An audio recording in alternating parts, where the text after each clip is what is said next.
Recording in progress. All right. So, are we going to have a name for this, or are we just? It's just going to be we're just combining.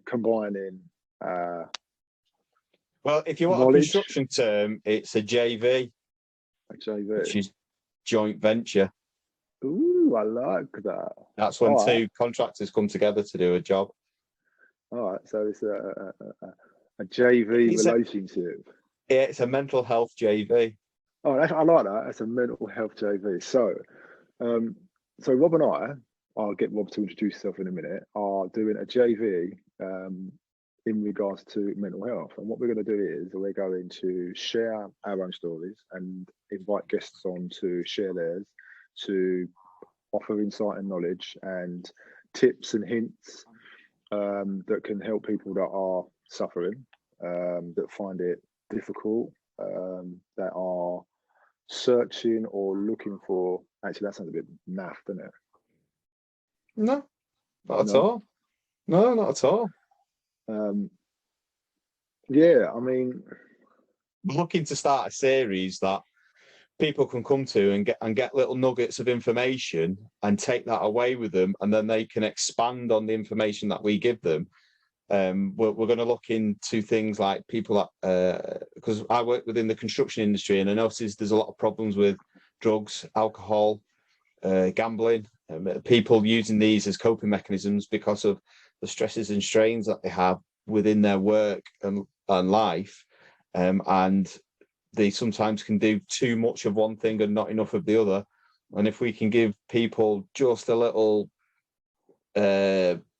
push in the right direction to reevaluate and rethink about what choices that they're making in their lives, and off the back of that, we can then point them to say, look, this is what might work for you. You can get the information from here and take it from there. And then we can step it up a level again, because with Lee's skill set, with his life coaching, he can then give you tips and tricks on what he does with his clients, and he can take it away. And then if you want to step it up again and take it further, you can always contact Lee, and you can arrange a one-to-one session with him, and he could set out plans and help you get your life back on track if you want it back on track, or to step up your game. If you feel like you're plateauing and you're stuck in a certain level of your life, and you want to elevate it and do something better, because that's what he's done for me.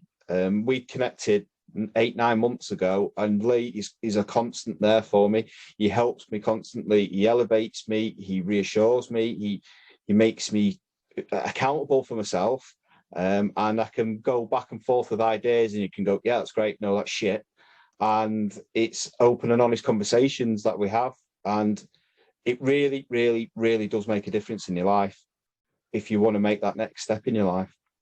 Yeah, I just adding on to the back of that, it's true. I think it just started with a conversation, and I have conversations with quite a few men that are at a certain point in their lives where they feel they're procrastinating on stuff, they have no purpose, they've got no direction, they feel quite helpless, they're losing their identities, they don't kind of know which way to go, they're kind of stuck on the roundabout of life, and they're not too sure what exit to take. And it's quite common in a lot of men that, going back to what I said, that the coping mechanisms for that are substance abuse, alcohol abuse, gambling, some, and that then leads to debt, and it leads to then conflict within the relationships, dynamics in the family change. There's pressures that then come with that, and it kind of keeps them on this constant loop of negative thinking, negative behavior, and just the way that they see life. And so we've just decided to kind of join forces and offer as much support or help that you can then use yourself and utilize that the best way that you can. Because look, we're not here to save people, but what we are going to do is give you what we have.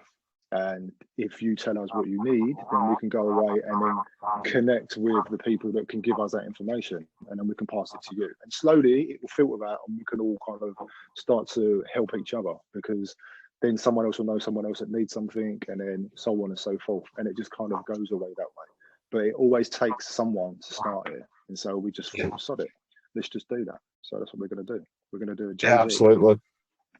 We're gonna have a JV, and then we're also gonna get, like Lee's just said, we'll get specialists within those areas to come on and give a little bit more information than what me and Lee have, and hopefully something will resonate with you, which you can then go on and move forward in your life with.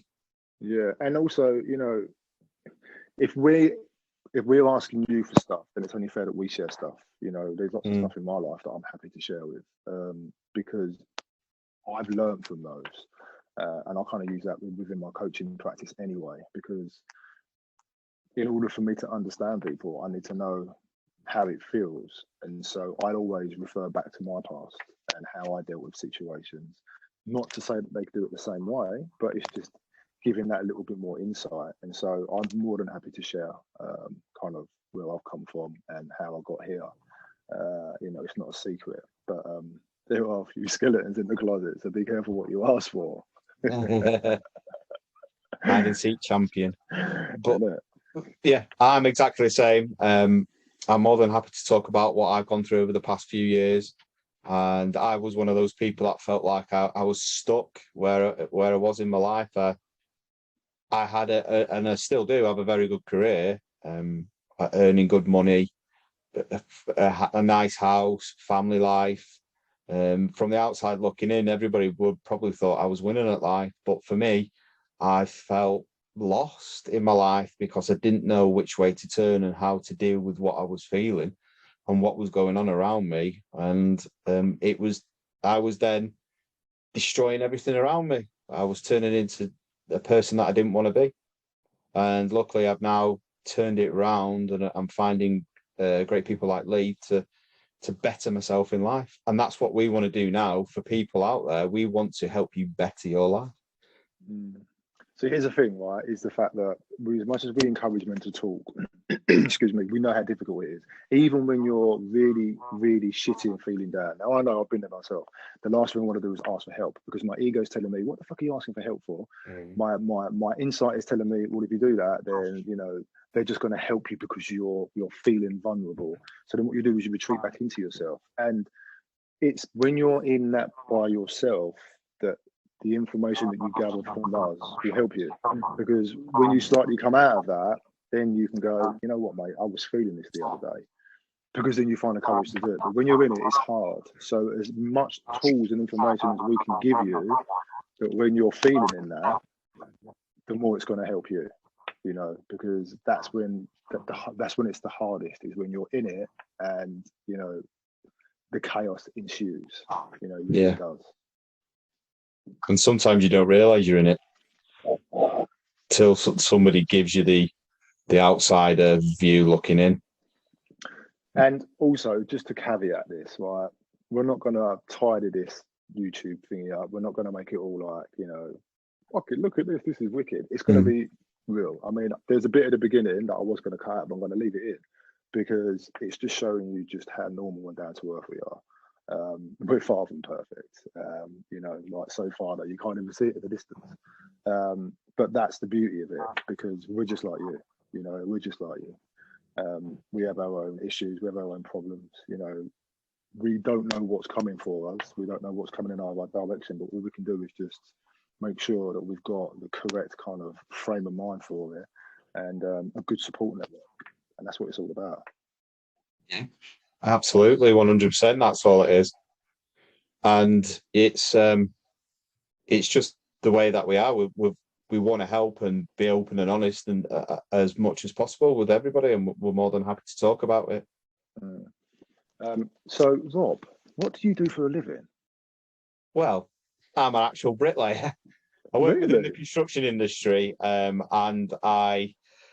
I've now moved away from the big commercial sites that I used to work on. I was a project manager on big commercial brickwork sites. I'm now concentrating on the mental health within the construction industry. Off the back of that, I've set up a podcast called the MYHPodcast, Mind Your Head Podcast, to help people within the industry understand and know that there is help out there and where to get it, and give stories of hope of people that are within the construction industry have had their own mental health journey. They come on the podcast and they tell people their life experience and lived experience, and they can relate back to everybody and make them realize that I was in this horrendous place and I'm now here and I did this and this is how I did it. And it's all about giving information, knowledge, messages of hope, and just spreading awareness, that letting people know that there is help out there. You are absolutely not alone in this. And no matter how dark and terrible it feels, it always gets better with the help of others. Yeah, it really does. It really does. I mean, like, as he said before, you know, there's been times I've called him up and gone to him, look, what the fuck? Like, I just need you to listen to me for a second. Because sometimes it isn't about solving someone's problem. Yeah. It's just giving someone some space. Because we don't need people to solve all their problems. We just need people to listen. Because once we get it out of ourselves, not only does it release all the pressure and the feelings of overwhelmingness, but it allows us to make sense of it. Because it's even more difficult to make sense of something that's within, because we've got nothing to refer it to, we've got nothing to compare it to. You know, we've only got our own mind and our own thought that's giving us answers, and they're sometimes the wrong ones. When we say something out loud, it just allows us to breathe, and it takes that weight off our shoulders. Do you know what I mean? And it's people like Rob and myself really that kind of understand that, because we've been there. You know, we have been there. If we need, or if you need more support, then we can signpost you to the correct services that can give you the correct support that you need. You know, but all we're doing is we're just giving you our wisdom that we've collected and collated and are going to pass to you. We're just there to spread the word, break the stigma, and make it more easier for men to really kind of talk about how they're feeling. And it'd be great if you could come along with us on this journey and interact, like, share, subscribe, and send the videos out to anybody you feel that might need it. You might not know how to have the conversation with them, but you could send them a clip of our video and say, oh, I've been watching this, what do you think of this? And that might be enough to give that person a prompt to do something about it, or start speaking openly and honestly about how they're feeling. Or it might give them the courage to speak to you about it. So it'd be great if you could come along with us. You can follow us on all the socials. I'm at MYHPodcast and Lee's at LeeAnderson Coaching. And I'm really looking forward to this JV that we're doing. And I hope people can come along with us and join in. Yeah, you know, that's what it's all about, mate. It's connection. That's how me and Rob and I met. We connected. I done a live. He asked to come on it. We got a live, and we've just struck up this relationship. You know what I mean? Like, I count him as one of my good friends now. We talk every single day, just exchanging crap, having funnies, having a giggle. You know, just asking how each other is, and that's really important. You know, it's really important. That's really important to me, because it's just the simple things of knowing that there's somebody there that you can just check into. And just go, all right, how you doing? And it'll be like, yeah. Or like, you know, Rob said to me the other day, he was going to Lidl's to have a poo. Like, I didn't need to know that, but it was funny. You know, it's not as if I was actually there with him, but it's just that kind of that you know, that engagement and that exchange. And sometimes that's all we need, you know, and that's how friendships and romances blossom. It's literally just by going, all right, I've seen your post, or I've seen your podcast, or I've checked out your website, and you know, there's always something that someone says. It doesn't have to be too big or too small. It could be just one sentence that someone says, and it connects. And this is what this is all about. It's just connecting. So yeah, I'm looking forward to listening to you, for you to join us if you want to join us. And yeah, let's get it on. Let's have some fun. Thank you.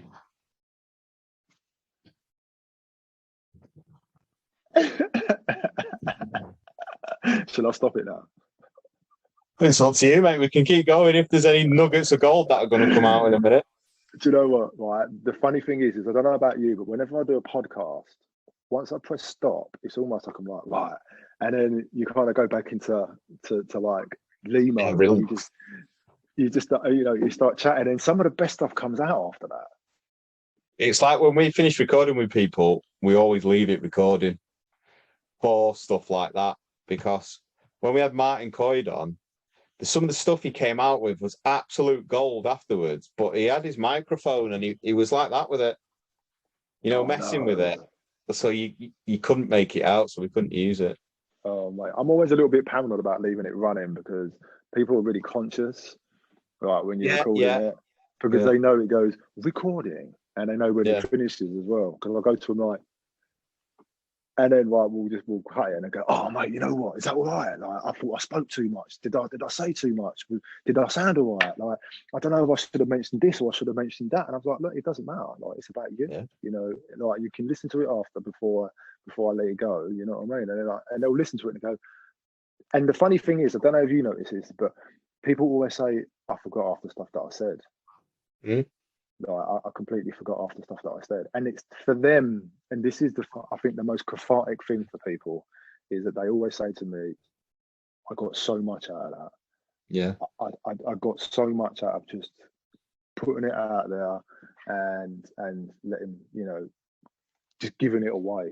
Because people are passing it on, aren't they? Because a lot of the time when you interview people, they don't a lot of the stuff they tell you they've never told anybody, and it's their way of decompressing it all and debriefing.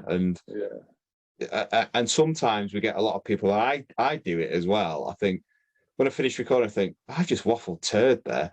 But when you listen back to it, you're like, oh, actually, that made sense. I made sense what I said there, or the person made sense, and it's all part of the cause, isn't it? And is like you said about the mistake that was we always leave mistakes in the podcast because it just shows the human side of us. We're not robots, we're not actors, we're not whatever. Oh, hang on a minute, hang on. Speak for yourself, Mr. Muldoon. Right.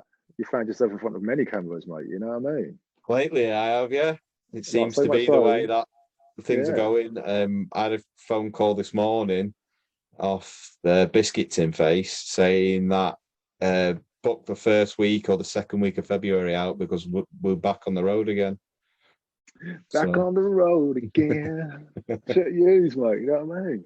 Little celebrities around about the UK. You're going to go international soon, you know what I mean? I should get some gigs over here in France. Yeah, do that. Hey, I had my mate he lives 2 hours north of Bordeaux, and he that way. I don't know which way north is for you, mate. I know I'm southwest, so it's got to be back up that way, isn't it? So he must be close to me then. Yeah, he's not that far from you, I don't think. Yeah, but he's desperate for a plasterer. Oh, is he? Yeah. He's like, can you plaster? I'm like, I can do it, but I'm not. It's like 450 square meters, a massive.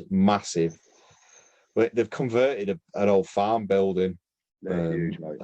Yeah, and done like it's a guy's like third home or something like that.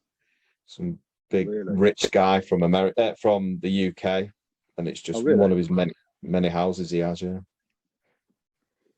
But they barns. I mean, the barns here in France are huge. Like, I've got a couple of barns, and like they're massive. You know what I mean? And we put new roofs on them, but internally we was just kind of like, it's just too much money, man. It's expensive. Like we have, as Brits coming to France, you get a lot of property, and you're like, God, I couldn't afford this back in the UK. Yeah, you couldn't, but you know what, mate? You can't afford to do the fuckers up either. Because you've got to hire artisans, and artisans, they're top notch.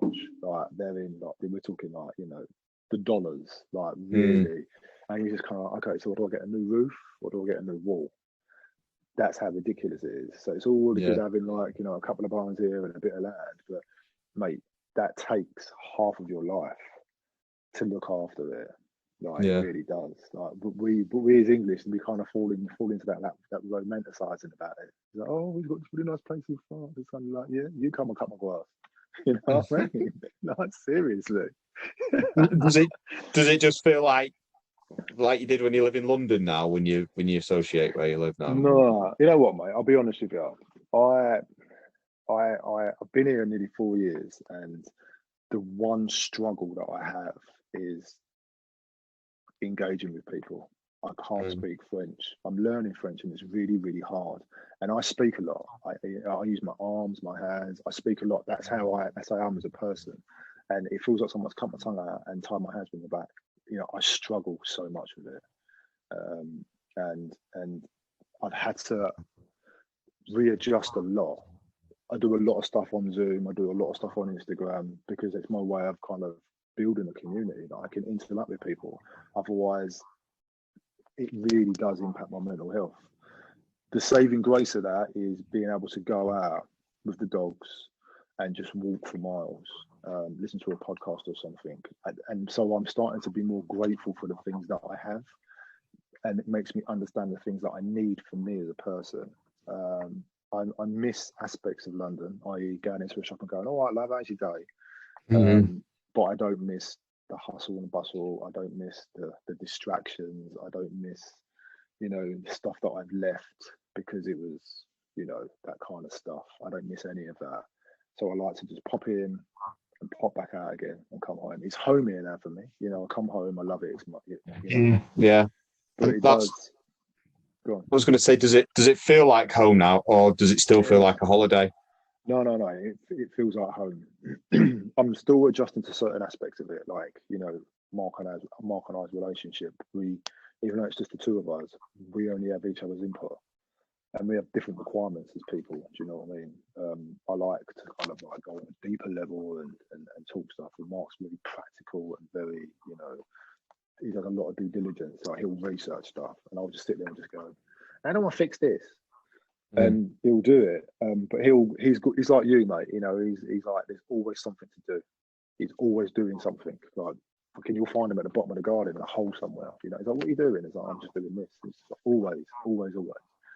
So our personalities are so different, which works in some aspects, but in other aspects, you know, we both need more, and only other people can kind of facilitate that. But what it does is it helps you realise, it shows you depths and just how multifaceted we are, and how our needs are so different. Because when we're in a really condensed space, we all tend to do the same things as other people because it's easy. Do you know what I mean? Because it's there.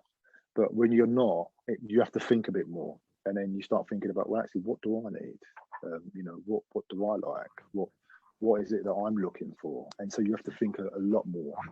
And so you know a lot more about yourself. But yeah, so that's the one thing that I have to watch, is just sometimes going into my own head. Do you know what I mean? I'm just kind of like, ooh. Yeah. There's no distraction from it. No. And then you send me a message. Yeah, that's why I got you. You know what I mean? But that's proof in the pudding, though, isn't it? You know, I had to find my support. I don't have to explain to you. I'm just like, look, I'm feeling this, and you're like, all right, let's have a conversation. And I'll put the phone down and I'm smiling because I've ditched it, and I'll go away and I'll reflect on it. I'm a huge reflector and I'm a huge overthinker, and so yeah, you know, and again, this is what this is all about, man. You know, everybody's different, and we all have different needs and different requirements. But anything that we can offer, is just to help out the dudes. You know what I mean, and let them know that, like, we got them. We got them. You can still be the tough macho guy, but at the same time, you can have an emotional side where you can talk about how you're feeling and ask for help about why you're feeling like that. And because, I mean, like, I used to run massive multi-million-pound jobs, and I used to never want to talk about or turn around and ask for help, because I used to think, if Rob can't look after his own emotions, how can he look after 45, 50 members of staff and have all the responsibility of handing projects over and making sure everything's done correctly, safely, and on time and on budget? And it was horrendous responsibility. And I thought, no, I can't ask for that, because I don't want people thinking I don't even know how to look after myself, let alone do all this. I didn't want to think I couldn't do my job. And if I'm looking after all these members of staff and I can't even look after myself, then why am I doing that job? And these were all the barriers that I had up that I thought were there when they really weren't. And when I finally did, it took a catastrophic turn within my marriage for it all to turn around and for me to get the help and reach out and sort that out. And luckily, when I spoke to my boss, he was like, right, let's sort this, let's get this sorted and we'll get you back on the track. And I know there's not, especially within the construction industry, there's a lot of people that don't want to know it, they don't understand it, they don't want to deal with it. So unfortunately, you do get sacked and you do get rid of it. I was dealing with somebody in the week who works for a smaller company than I used to work for, and they had one of their fitters that fitted product for them. They noticed his workmanship was slipping. And when I used to get guys like that, I used to know that there's obviously something wrong, because people are very good at hiding what they're feeling and what they're going through. But when you're tuned in to stuff like we are, Lee, you get to notice the little tells. So when I used to have guys that say their numbers started dropping for the amount of bricks that they were laying, or the quality of the brick that they were laying, or even the timekeeping, things like that, if they were going early, coming in late, not looking after themselves, they were all alarms for me to say there's something going on here. So I'd ask them something. But this particular person was saying that this fitter was going to get sacked.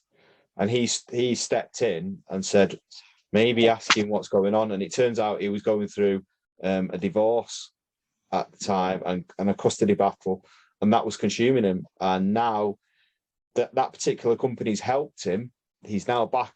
They've not done anything for the custody battle or anything like that, but they're giving him an avenue to vent and get rid of what his frustrations and what he's feeling. And he's not back up to 100%, but he's back to a good standard of work. He's earning money. He's not at the point of losing his job, and he's progressing in difficult times, and he's moving forward with it all. Mate, you know what? That's the whole point, isn't it? You know what I mean? That's how I got into life coaching, purely because I had a breakdown. You know, I couldn't take it anymore. You know what I mean? I went through life just kind of bottling stuff up, keeping it all to myself, making other people happy, you know, making sure other people were kind of like, all right, always the person that people come to and all that sort of stuff. Because it was easy for me, like you said, to hide behind that shit. Because how could I tell somebody that I was struggling when I'm helping other people? You know, it's kind of like, what you? It's like, and it was. And then so when I went into the Army Welfare Service, and I was able to kind of fix my own shit up and understand why I was feeling the way that I felt, you know, why I was behaving in the way that I was behaving, because I was using drugs, I was using alcohol, because it was a way to comfort myself, you know, to make myself feel better. But all it was doing was just making it worse. Do you know what I mean?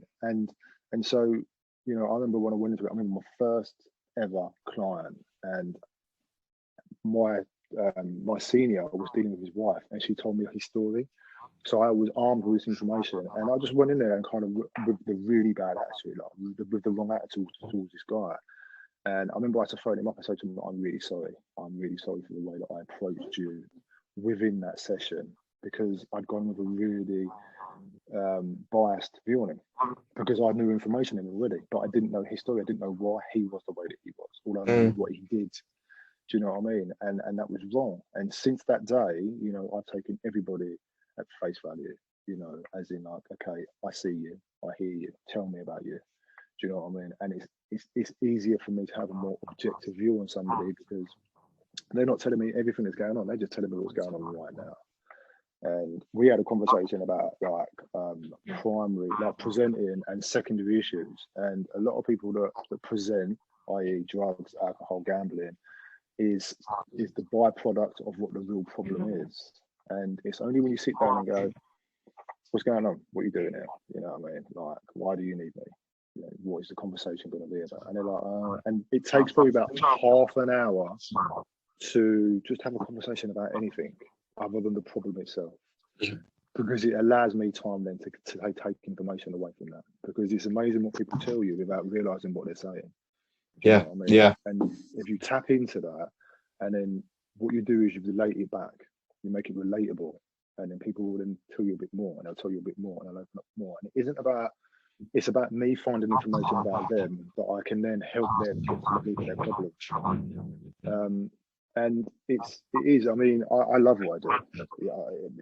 I can't unlearn what I know, but I love what I do, because I now understand that how powerful it is to help somebody help themselves. You know, if you give somebody a fishing rod and teach them how to fish, they're going to survive. Do you know what I mean? They really are. But if you take them out and you fish and you catch a fish for them, they're always going to rely on you. You know, my job as a life coach is to give you the information and the knowledge and the tools to go and, you know, fend for yourself and to solve your problems. And, you know, and that's what I love about it. You know, I love that. It's just the same thing with you, man. You know, you build a house to last, don't you? Do you know what I mean? Yeah. You build the foundations and they build themselves up. They fill it, mate. They fill it and make their own. You know what I mean? You give them the tools. See how many construction boxes we can get in. I'll see you Saturday. When I come up, I'm going to come to your house. I want to go on that digger. I haven't got any at the minute. They're all gone at the minute, but I'm sure they'll be back soon. Yeah, they probably will. You know what I mean? But right, mate. Anyway, so listen, what we'll do is we'll put some feelers out. We'll get this on the YouTube. We'll get it on mine and yours. We'll put it on the socials. We'll put some questions up and ask them what they want to hear, and then we'll obviously go out and do the research and reach out to some specialists and, you know, maybe other people that are in those situations, just trying to get as much knowledge out there as possible. Absolutely, yeah. Exciting times, mate. All right. You know, mate, we'll just add to your ever-do. Oh no, you froze. No. I don't know if you can hear me, but I can't hear you. Oh, you've come back. That always happens, doesn't it? Do you know what? Yeah. It gets to a certain point, and all of a sudden it freezes. It's almost like, no, that's it, you've had your time, man. Like, fuck off. Yeah. Move on. All right, so quickly, mate, before you go, the old hoodies, where can you get them? I can, if you let us know, we managed to find the supplier in Macclesfield that'll do them as and when we need them. So we've just put an order in yesterday for 4. And then somebody's messaged me today saying they want one, so that's another one to go out. And it's about a week's turnaround for them, and then we get them and I post them out. But like I say, I'm down in London on the 9th and the 11th. So even if you're not around, I can go and drop it somewhere, can't I? Because I know you're coming back. Yeah, I'm not talking about for me, man. I'm talking about for people who are going to watch this. Ooh, right. You.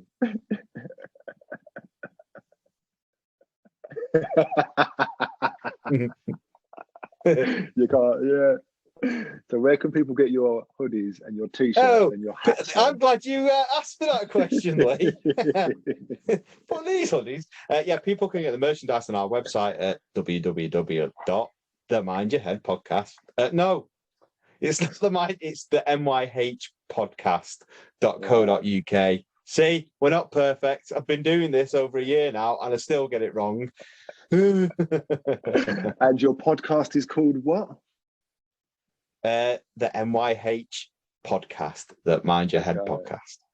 And I also have a podcast called the Struggling Mind podcast. So you can check that out on Apple. You can check it out on Google. You can check it out on Spotify.